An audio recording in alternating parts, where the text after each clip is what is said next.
Hello everyone, welcome back to this channel. In this video, I will show you the easy and clear steps on how to turn on Misscall notification on HubSpot application.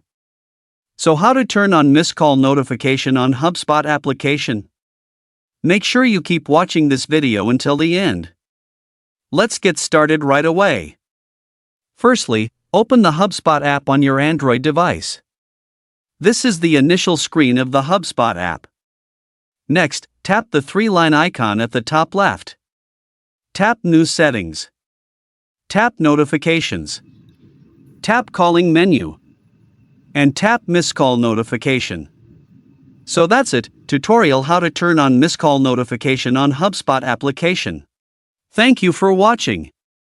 I hope this video was helpful. See you in the next video.